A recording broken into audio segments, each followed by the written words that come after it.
I am sure that there are aliens that are aware of what I'm doing.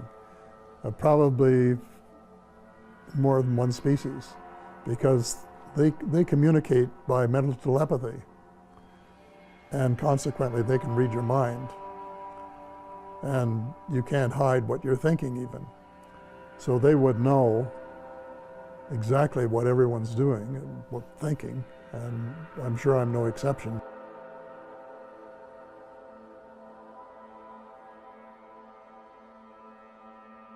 But just as children survive the idea of the Tooth Fairy and Santa Claus when they become adult, I think that tax-paying citizens are quite capable of accepting the new and broader reality that we live in a cosmos teeming with life of various sorts. The fact that some other civilizations are more advanced than we are may be humbling, but that could be a necessary step in our survival.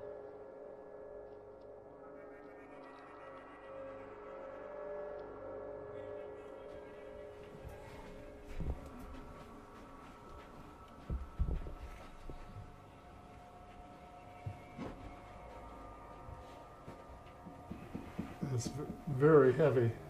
When was that made? 40 or 50 years ago.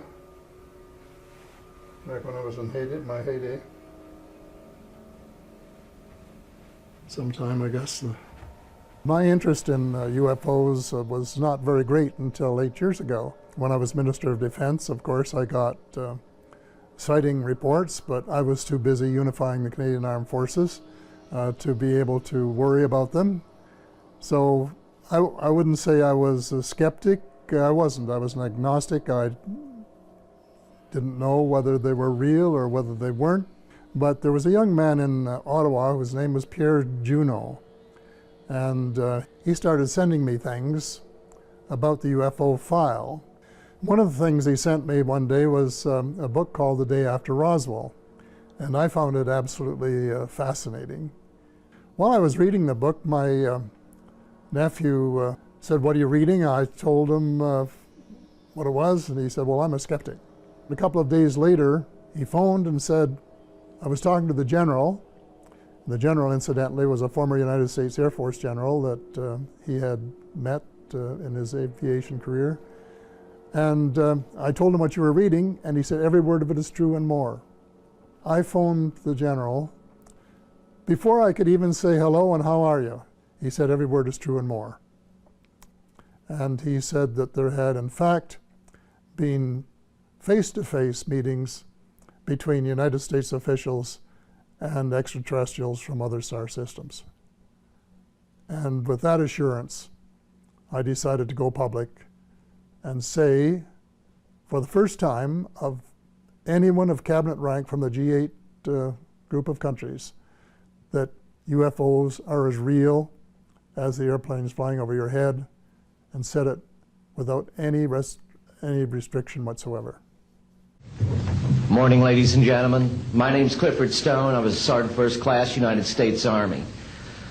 I had a secret clearance with nuclear assurity.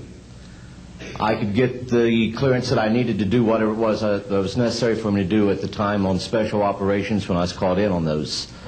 What I'm referring to here is that I was involved in situations where we actually did recoveries of crashed saucers, for lack of a better term, debris thereof. There were bodies that were involved with some of these crashes, also some were alive. While we were doing all this, we were telling the American public there was nothing to it. We were telling the world there was nothing to it.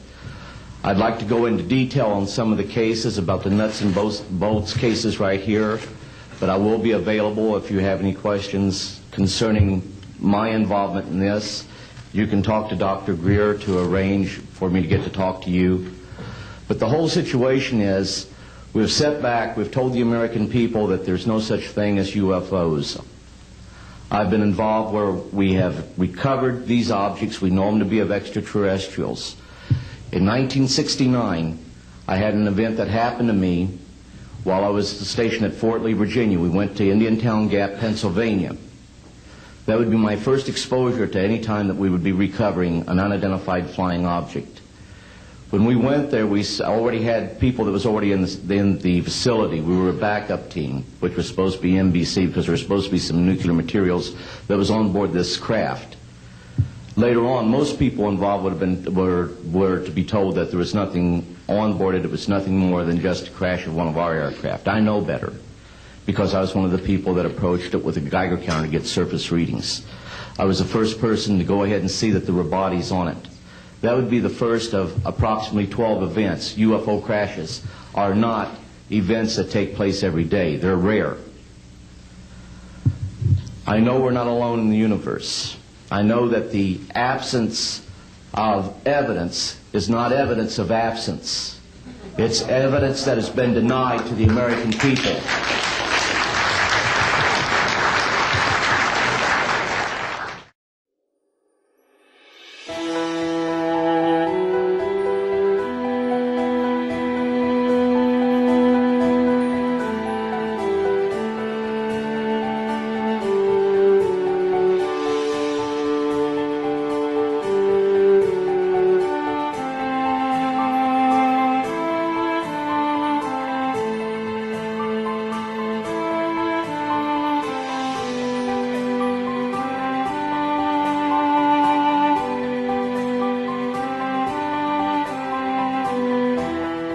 Yes, well, as we get older and older, I'm 77 right now. You can't live forever, you know. So if this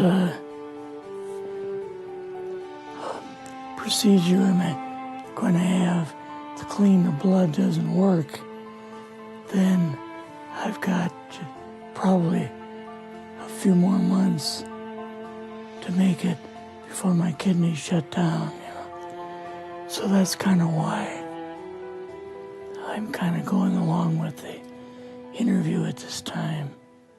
You're seeing that what you went through is just too important for people not to know about. Yeah.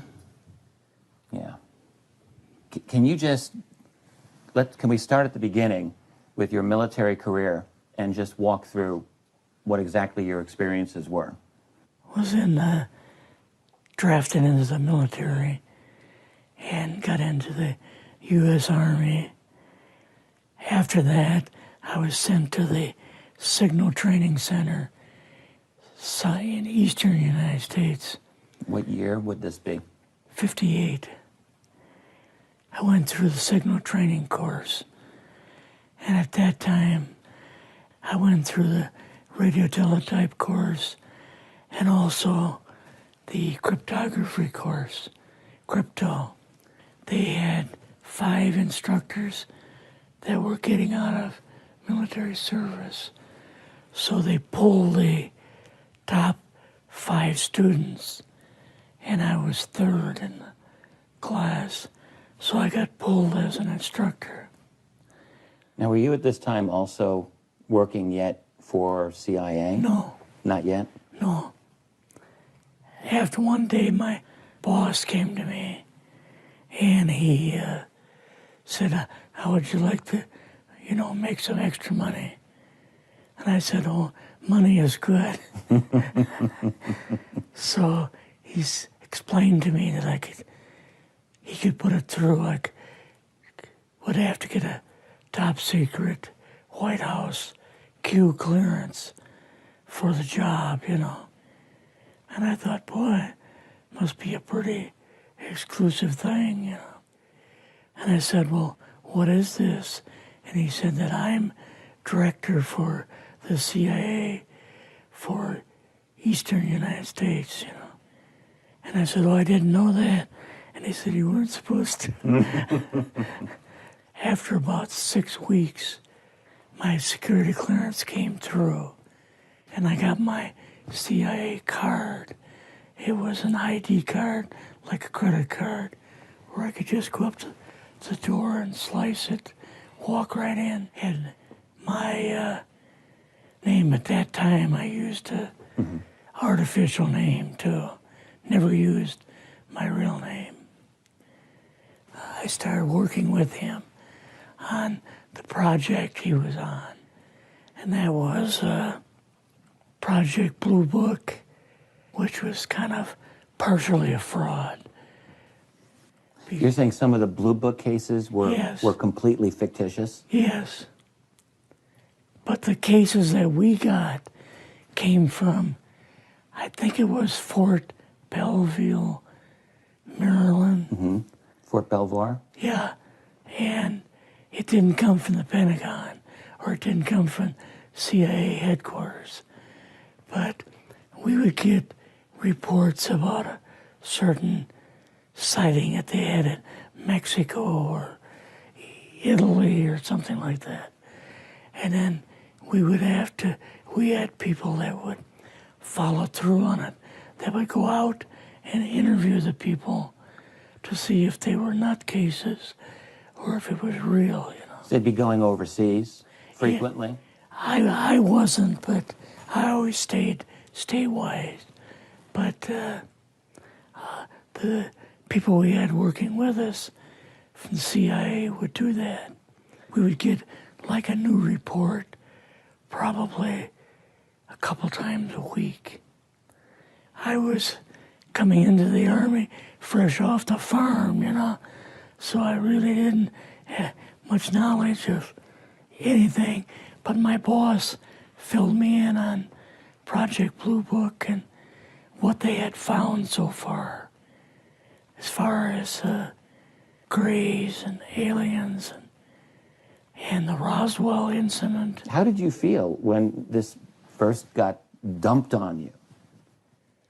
When you first learned about this? I was just kind of overwhelmed with all of this, you know. And I said to him, I don't know if I'm going to be able to be a judge of this type of thing. What's real, what's not, when I don't have much knowledge of it, you know. So What did he say? he said, well, we have to build the information as we go, and you'll see how this thing is working out. And then the other thing is, of course, you really weren't able to tell family or close friends, obviously. No, I couldn't tell anybody. In fact, I had to take a vow that I wouldn't tell anybody. A lot of it for 40 years, and more of it for 50 years, which is up in 2010. You're doing all this crypto work. You're looking at images, photographs, video. It's 1958, maybe the fall of 58. What happened after this? At that time, the Project Blue Book thing kind of went pot, you know. If you remember, back in those days, they kind of declared it as a nothing, you know. Right. And They were telling the world all UFOs are misidentifications, hoaxes, balloons. Psychological issues, whatever. Yes. Yeah. So my boss came to me and he says, we've both got a new assignment. And he says, oh, I said, where are we going? Oh, he says, we're going to the Capitol. I'm going to be part of the Eisenhower push. He's trying to find out something about all about these aliens that MJ-12 was supposed to find out, but never sent back reports to him. The MJ-12, the UFO control group, were they calling it MJ-12 at that time? Yes.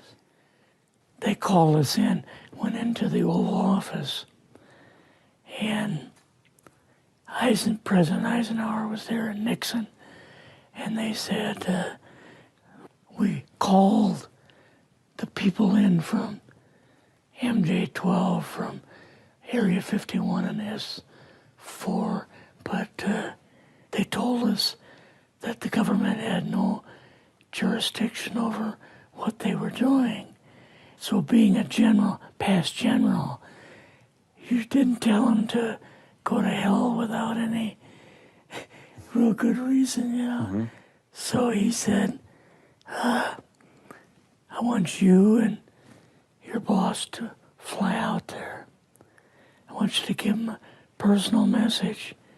And he says, I want you to tell them, whoever is in charge, tell them that to get in, they have this week, coming week, to get into Washington and to report to me.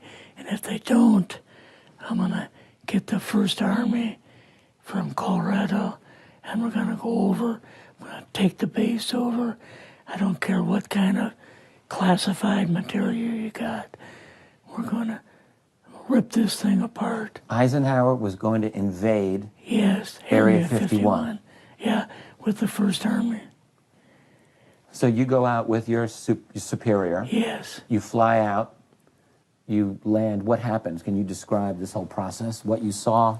It took us the 13 or 15 miles south to S4 and like different garage door openings. Okay. And in these garage door openings, they had like different saucer crafts. The very first one had the Roswell craft in. It was kind of crashed up, but apparently every alien that was in it died except for a couple. So you see the Roswell craft, and what are some of the others that you see?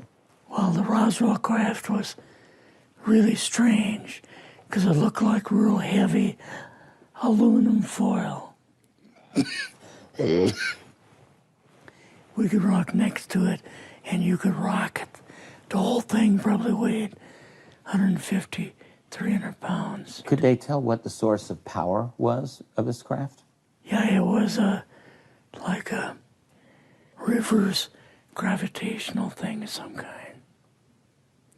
In fact, one later on, I got the mathematical code for reversing gravity in a 3x5 card. I guess there are different types of grays and so on. How did you see that evidence? Well, at the later on at S4, we viewed the autopsy film, and then the colonel said, "What we've got in here is we're interviewing a gray alien." All right, right there. How did you feel at that moment? Well, I thought, boy, we had no idea we were going to see the real thing. All we saw was film. You had to have a little bit of heart racing at that Yes. moment. My boss was able to go in and had a partial interview with him. So what did this gray alien look like? Could you describe him a little bit? This one looked a little bit oriental. So I'm just wondering if it looked almost human, what about this didn't look human? No, it didn't look human as far as the skin tone and basically the shape of it and the size. How was its head size compared with a normal human, for example? Brain was kind of a little bit bigger. And some of the nose was very, very small. And the ears were just like holes. Mouth was very small. Now, why were they bringing you out here at all, anyway, to see an alien? What was the point? To go back and tell the president they actually had one. So he did not know at this point No, if there was an alien at S4. no.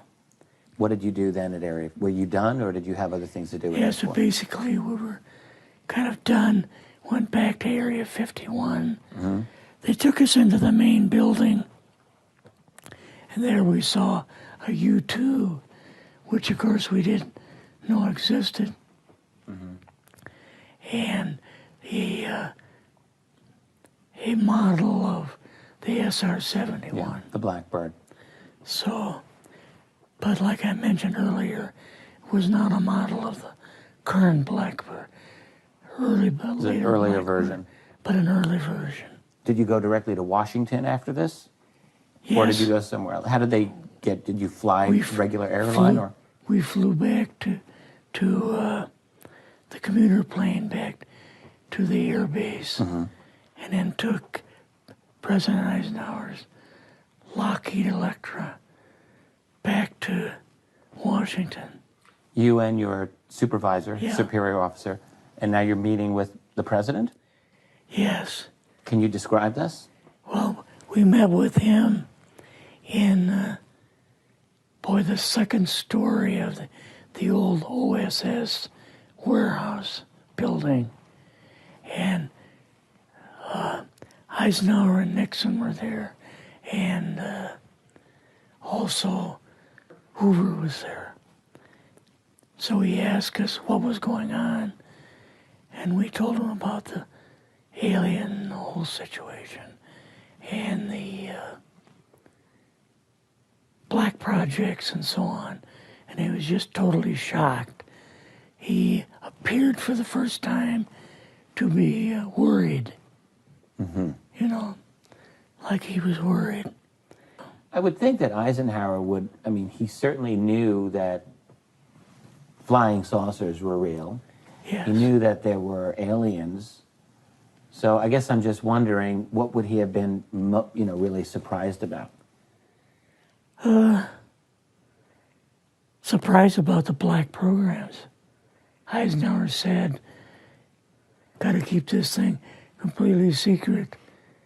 You know, can't talk about this. Your actual name is, the name you grew up with, that was a different name than what you had in the... I never used it in the CIA at all. Now, what about today? You're going on the public record, and this is still sensitive information, even though earlier you talked about, security oaths that maybe expire after a certain period of time. 50 years. But you're still concerned. Linda Moulton Howell's phone call, her phone was tapped, and they got my phone number, and through the telephone company, they were able to find me, and so on. When they found you, what happened? I was going to a grocery store. Two guys in a black suits come out of a black Lincoln town car and came over to see me. And they told me that I better not publish anything or talk to Linda about any more things. So at that time, I did, I stopped. That was enough to intimidate you. Yes. Rather remain anonymous. Never show my face on anything. Really, thank you for doing this. Yes, this was, I guess, kind of a good idea because I feel much better having talked about it. I kind of feel like there's a load off my shoulders. Really? Because I had an awful lot of secrets that I had kept over the years.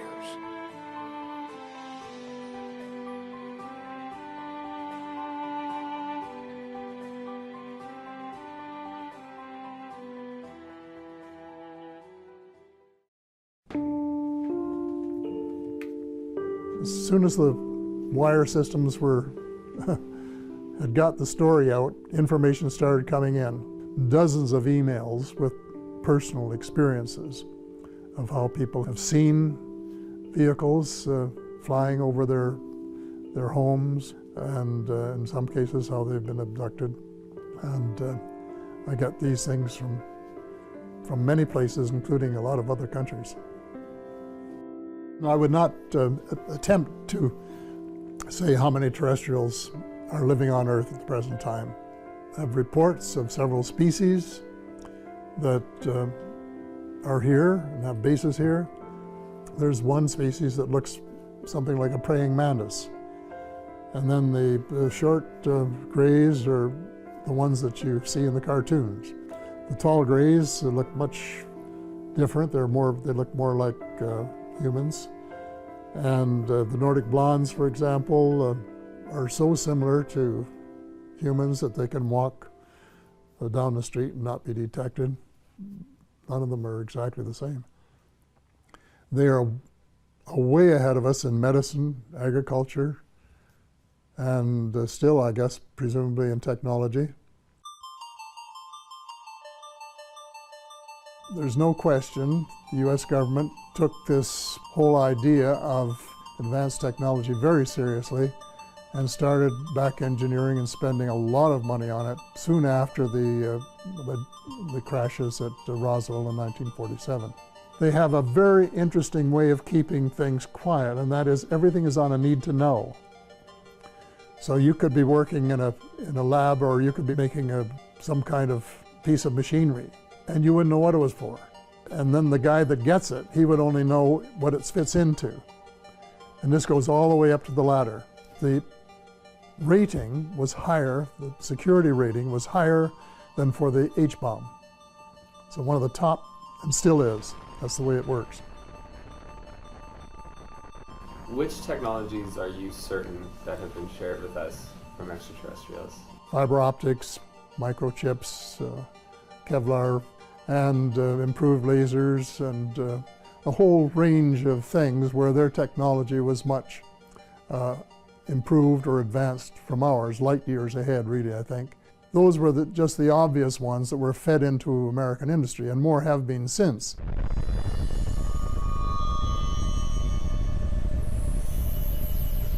There had been lots of visits to Earth, probably going back thousands of years, but the level of activity took on a new dimension after the first atomic bomb was set off at New Mexico in 1945. And all of a sudden, the number of sightings increased. And my thesis is that because they know something we don't know, and that is every atomic bomb that is put off on Earth has an effect on other parts of the cosmos. They were concerned about it. And I used this idea that the children are playing with matches. They're afraid that we're going to blow up our planet so that it would be uninhabitable both for ourselves and for visits from them. And they didn't like that idea. So they came down in larger numbers and have been taking inventory of all the American bases, the Russian bases, Chinese bases, all of the bases, doing inventories, finding out exactly where they are, where the nuclear installations, the power installations are, and all that sort of thing. For what purpose exactly, I don't know, but so that they will have the information on tap if we should start doing anything silly, that they might in fact try to intervene. And I would say I would hope. There are a couple of well-known cases. There was one in western United States where a UFO was looking at their intercontinental ballistic missiles and putting them out of action. And this was despite precautions and fail-safe devices that were designed to make sure that that never happened. So this, of course, was a matter of great concern to the United States Air Force, and they spent months and months investigating it and trying to figure out what they had to do to, if possible, to protect the invulnerability of their bases. Another case involving nuclear missiles happened 3 years later at Malmstrom Air Force Base in Montana. This site is the largest missile field in the world. We simply were told not to talk about it. We did not talk about it to anyone. As a Strategic Air Command launch controller, Lieutenant Colonel Robert Salas was one of the men responsible for the deployment of nuclear Minuteman missiles. 3, 2, 1, key turn.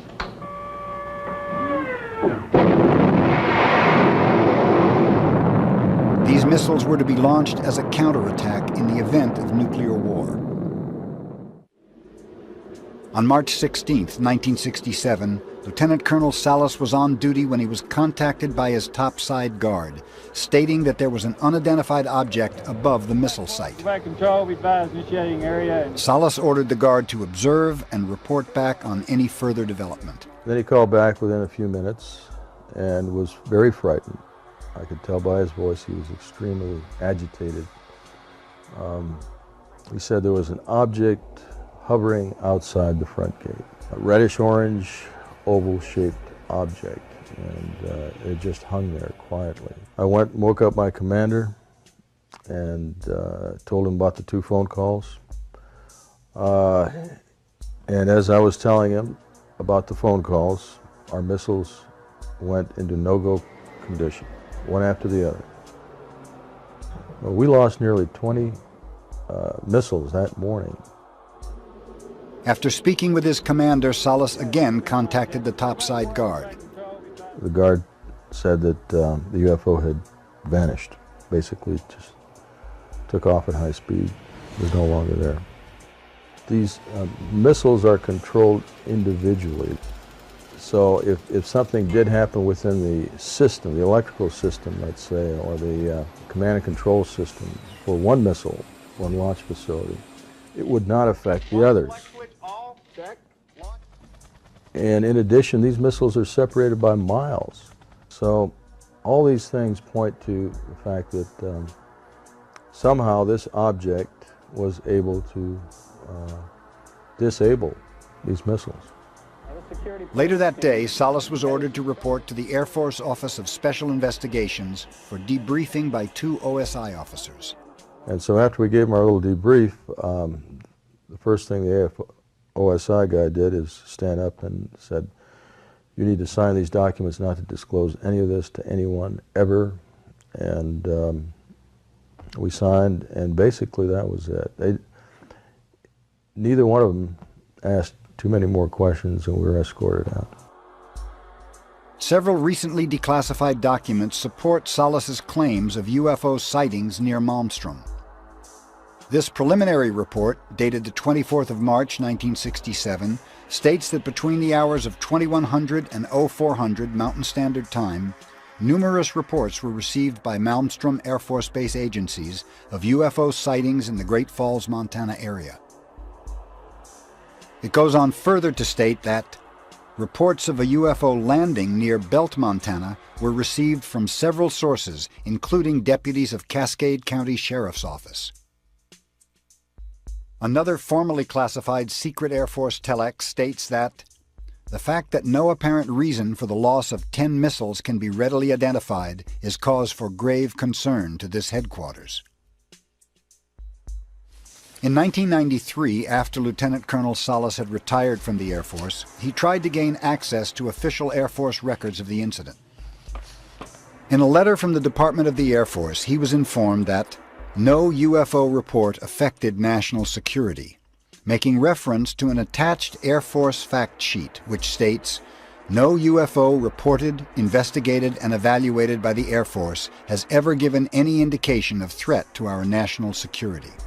If 20 nuclear missiles going down at the same time, UFOs are sighted, nearly 20, is not a national security incident, then I don't know what is. The United States forces, in cooperation with the extraterrestrials, had developed both zero-point energy and cold fusion. And these are the things people have been searching for forever. It's sort of like making gold out of lead, which, from what I know of the extraterrestrials, secondhand, from people who have talked to them and visited them and been abducted by them, they want us to save our planet. They would give it to us if the United States Air Force would stop shooting at them. But we've got to persuade the Americans that we don't want a world where somebody's got to master the world by armed force. We want a world where we change our priorities and get rid of these huge defense expenditures and use the money to provide food and shelter and education and clothing for people that don't have any. A different kind of world altogether than what we've had. And that they shouldn't take the extraterrestrials on for size, which they seem determined to do. The government of the United States has lost control of a whole pile of stuff that's going on out there. The President of the United States doesn't even know what's going on out there. And if he wanted to know, they would just say, "Mr. President, you don't have clearance for that project. This is, what it is." But getting back to the point, either the technology exists, which I believe, or they would give it to us if we treat them like friendly neighbors and collaborators in the cosmos instead of as enemies that they were originally designated, then there's no doubt that we could change the system in 10 years. My name is John Callahan. I'm a retired FAA employee. I was the division manager for the Accidents Evaluation and Investigation Division in D.C. About 2 years before I retired, I received a call from Alaska region where the region wanted to know what to tell the media. When I questioned, tell the media what, he says about the UFO, and it went downhill from there. What UFO? It turned out I told him what any government employee would do at that time was to tell him it's under investigation. And then I had him send all that data to the FAA's tech center in Atlantic City. The next day, my immediate boss, service director, Javi Safir, and I went to Atlantic City. I had just purchased a new video camera, and I videoed the event. In Atlantic City, we had them play back on a scope, you would call it a scope, a plan view display, PVD, exactly what the pilot seen or what the controller seen, and we tied that in with the voice tape so we could hear exactly what the controller said and what he heard, and we taped it. We came back the next day, briefed the administrator, Admiral Ingen, on what happened. He wanted a 5-minute briefing. After we started the briefing, he wanted to know if he could see the video. We put the video on. He watched the video, the whole video. The next day, he set up a meeting for me to give a dog and pony show to President Reagan's scientific staff and whoever they brought over, and to hand off all that data to them. That morning in the FAA round room, it was either 9 or 10 o'clock, 3 men from Reagan's scientific staff, 3 CIA people, 3 FBI people, and I don't remember who the other guys were, along with all the FAA experts that I brought with me that could decide or talk about the hardware and the software, how it worked. We put on a dog and pony show. We let them watch the video. We had all the data there. We had all the printouts that the computer put out. They got all excited over it. When it was all done, the CIA, one of the CIA men told the people they were now sworn to secrecy, that this meeting never happened and this event never happened. When I asked him why, I thought it was probably just a stealth bomber at the time. He says, well, this is the first time that we have recorded radar data on a UFO, and these guys are going to get all excited, drooling over all this data.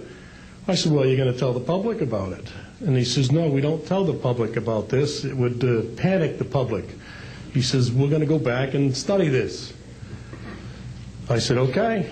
It was what he was going to do. Now, I've told this story many times, and I get sometimes funny looks from people.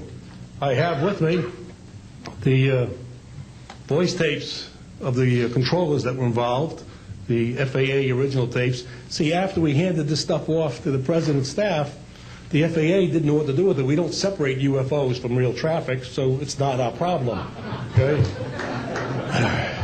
I have a copy of the original of the video that we took, which is rather interesting. And once the thing was all over, the reports started coming into my office, but because it wasn't an FAA air traffic problem, the FAA's report ended up on a table in my office. And it stayed there until I retired, when one of the staffers packed up all my gear and helped it move to my house. Also, in a box I found just a few days ago, in my 1992 tax return, I have the target printouts from the computer data, which, so if you wanted to return or look at every target that was up there at the time, you can now reproduce this from this piece of paper here. And it's called the UFO incident, Japan 1648, I believe the number was, that happened on November the 18th, 1986. I'm prepared to go to Congress to swear before Congress that everything I've told you people and everything that is here is the truth. Thank you.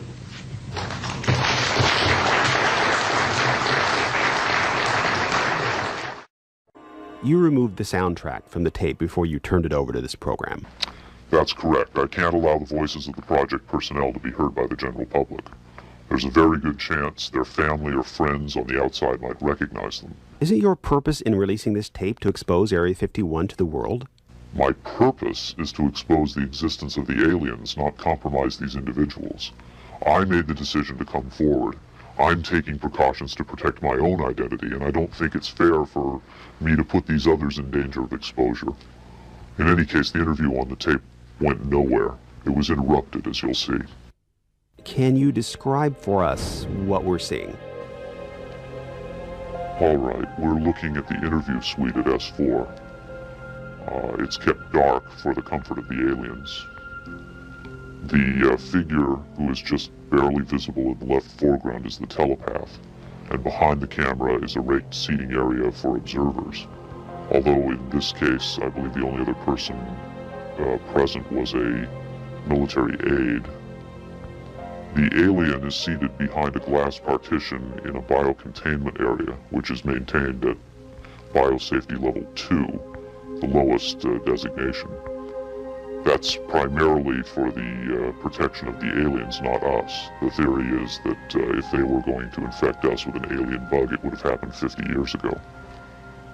In fact, all the indications are the aliens eliminated microbial and viral life from their own ecosystem long ago. They aren't susceptible to our diseases directly, but it has been shown that microbes can reproduce and form colonies within their respiratory systems, which tends to exacerbate the debilities they seem to suffer anyway in our environment. In fact, you can see here the alien is beginning to flag. The interview was not going well. The telepath was trying to clarify some points from a previous interview, but he wasn't receiving coherent responses. As you can see, the being is in real distress. At this point, the telepath is sending out a message to the medical staff. He's trying to communicate with the alien, but he's getting no response.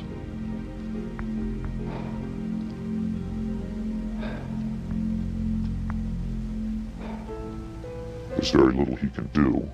There's no direct connection between his space and the biocontainment area. That's the aide stepping in on the right. The medical staff should be there by now. They're slow in responding. There they are. I have to say the medical personnel at S4 are less than first rate. They tend to be selected for their willingness to keep secrets rather than their medical competence. By the way, he's not shining that light into the eyes. It looks that way, but in fact he's checking for hemorrhaging around the eye sockets and in the nasal cavity.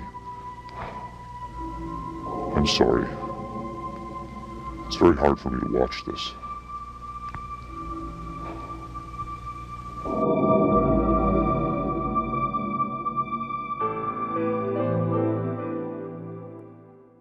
Is it fake?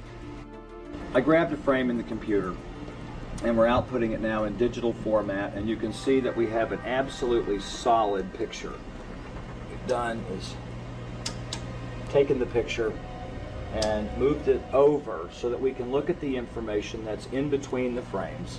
Now, when we look at the motion video, we can see that it still is not bad.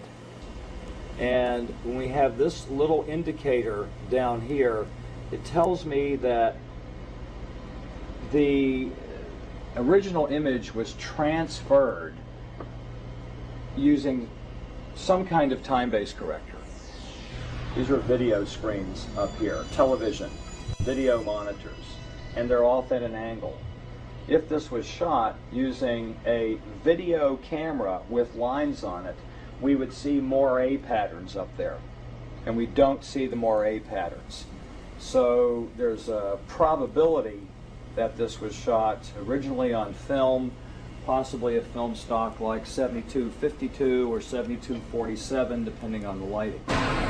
The idea that these images may have originated on film is in direct contradiction to Victor's statement that the interview was shot on video. On closer inspection, Delatoso decided the images could indeed have been recorded by a video camera under certain specific conditions. In this case, I get the sense of it that this was originally created using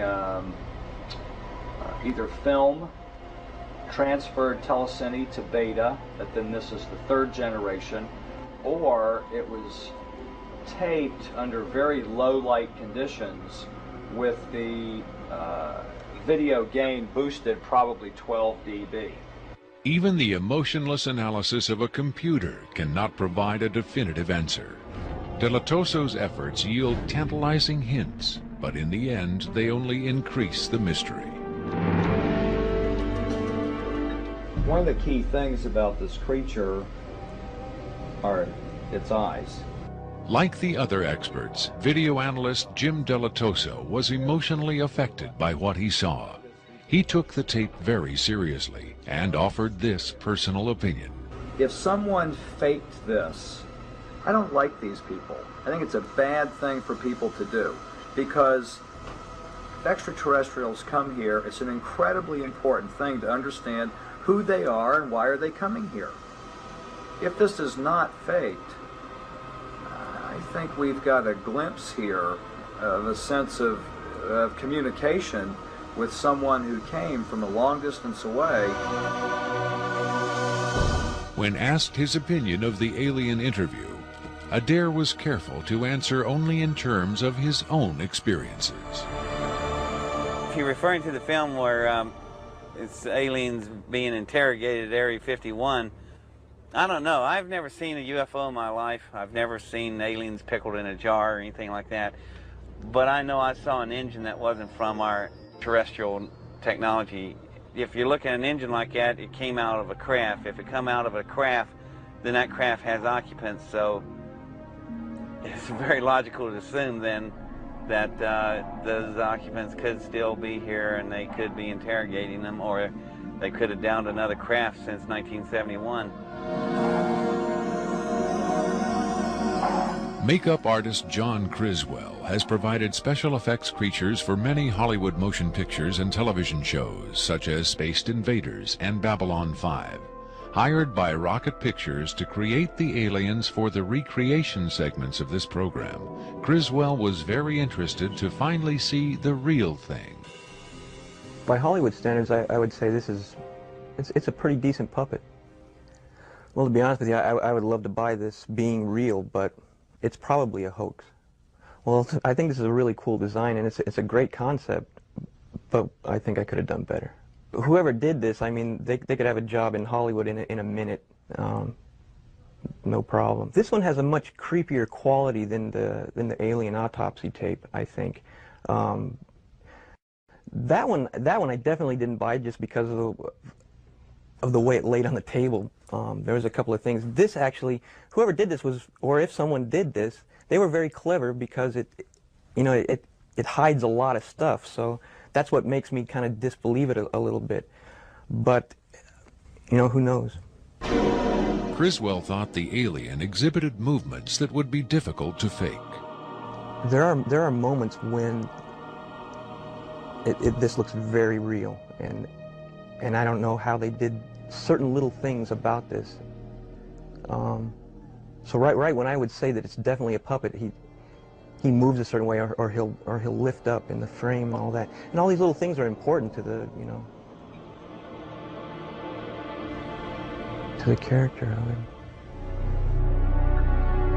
Academy Award winner Rick Baker is one of Hollywood's reigning masters of makeup effects. He transformed Eddie Murphy into a 300-pound man for The Nutty Professor, and has created monsters for countless films, including An American Werewolf in London and the UFO-related Men in Black. Baker dismissed the tape as a fake. Yeah, this doesn't fool me. I don't buy this. I think this is a puppet, and you've got a table in the foreground that's hiding the rest of its body. You've got some kind of, whatever that instrument is in the foreground, it's also lit very mysteriously. I think if you were going to record this alien, you would want to see it, and you wouldn't want to hide it behind a table, and you would light it in a way that would show up much more than this. This particular movement, this head-jerking movement here especially, looks very puppety to me. It looks a little overdone and very much like a guy with his hand inside this thing maneuvering it. I guess he's supposed to be ill here. Is that what's going on? It just looks like they went to a great deal of effort to hide as much of the anatomy other than the head on this puppet, and I just don't buy it. I would be willing to stake my reputation on the fact that I think this is a hoax. It's very interesting to see, though. In Baker's opinion, there was no controversy at all. It's a fake, in my opinion. We could build better. We have built better, actually. UFO expert Robert Dean, on the other hand, had no doubt whatsoever that the tape was authentic. This is powerful because this is not a staged event. This is real. In the 1960s, Robert O. Dean served as an Army intelligence analyst at NATO headquarters in Europe, where he claims to have seen first-hand evidence of alien beings and their artifacts. Retired from the Army, he is now a highly regarded UFO researcher and analyst. Dean was asked to view the tape and offer his expert opinion. They're treating him like a piece of livestock, wiping his lips. Calling on his own first-hand experience for comparison, Robert Dean was stunned and moved by what he saw. That breaks my heart.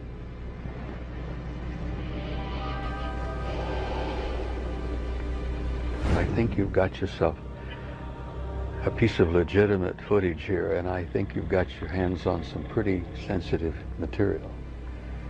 I don't know how the hell you got this. I don't know who you got it from, and frankly, I don't want to know who you got it from. But you got yourself a tiger by the tail with this footage. I would say, and I know that that's one of the things you ask of me, is that you've got yourself some legitimate footage of one of the little guys being interrogated and filmed. And there's a reality to it, and there's a sensitivity to it that literally breaks my heart. But I tell you very strongly, you've got something here that is very sensitive. Well, I know that the level of classification on this kind of a thing is so far damned above top secret that you can't imagine how sensitive this kind of thing is, and how delicate it is, and how tightly the government sits on anything like this.